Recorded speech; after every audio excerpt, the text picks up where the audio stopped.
அந்த தேவடியாக பாவம் கண்டு என் மாணவன் படித்தார். அன்னவரோ தோல் மீதும் மார் மீதும் சின்ன வயசுல எனக்கு சுமந்து சீராட்டி இப்படி வளர்த்தா தெரியுமா?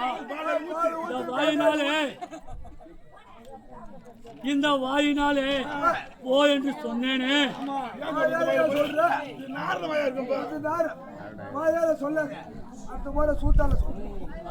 ஊரு ரெண்டு போட்டா என் வீட்டுல உன் வீட்டுல யார் வீட்லயே போனேன். சண்டைக்கு போன அனுப்பி விடுறான். என்ன காரணமா?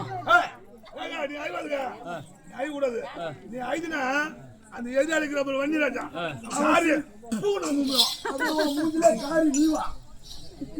ஆமா மகாராஜா நாம வாழ்ந்துட்டா அன்னவரம்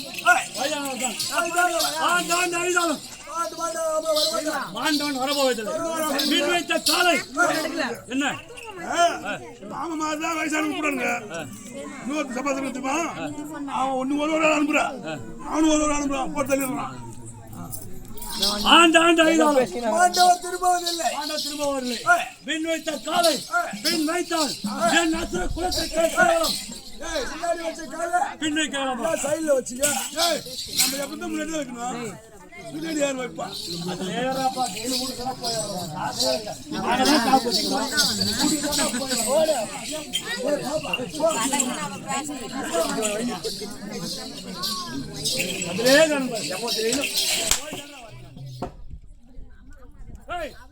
பின் வைத்த காலை பின் வைத்தால் அசுர குலத்தை கேட்கலாம்.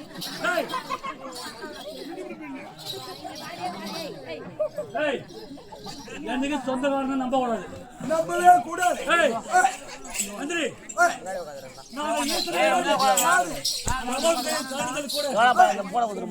நினைக்கவில்லை. கூலிகாரன் எப்பயுமே சொந்தக்கார பாதுகாத்துட்டு போடுவான். தொண்டை எடுத்துருவான். எத்தனை பேர் தாலி எடுத்துருமா?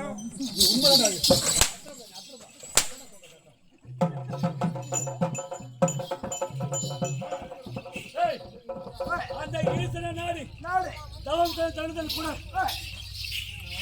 ரத்னாபுரி கோட்டை யாரும் படிக்கல.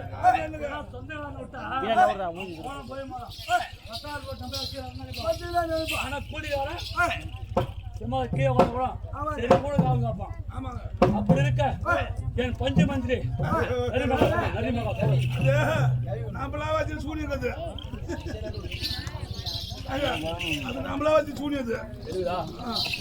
ரத்னாபுரி கோட்டை நரிநகர் சூழலுக்கு பட்டம் கட்டி நான் வரும் வரைக்கும் பார்த்து அதிகாரி தவணை செய்யும். அப்படி இருக்க இனி யாரையும் நம்ப கூடாது. நான் செல்வேன். நானே செல்வேன் ரத்தகாலத்துக்கு. நான் செல்லலாமா? ஒரு நாட்டு அரசு, நாட்டின் அரசன். எப்படி படியாளக்கூடிய ஆளு, படியாளக்கூடிய ஆளு, ஒரு நாட்டு மக்களுக்கு நாட்டின் அரசன் வேந்தன் தெய்வம். நான் அந்த மாநில பதருக்கு நான் செல்லலாமா? போகக்கூடாது. பார்த்தா கேவலமாயிடாது. ஆம்பளை தாங்க போகணும் சண்டைக்கு. ஆம்பளை இல்ல, ஆம்பளை தான். ஆனா நாளைக்கு தான் போவேன். அப்படி இருக்க சென்று போட்டியில் வாயும் நரிமக சூரனை உன் அரசன்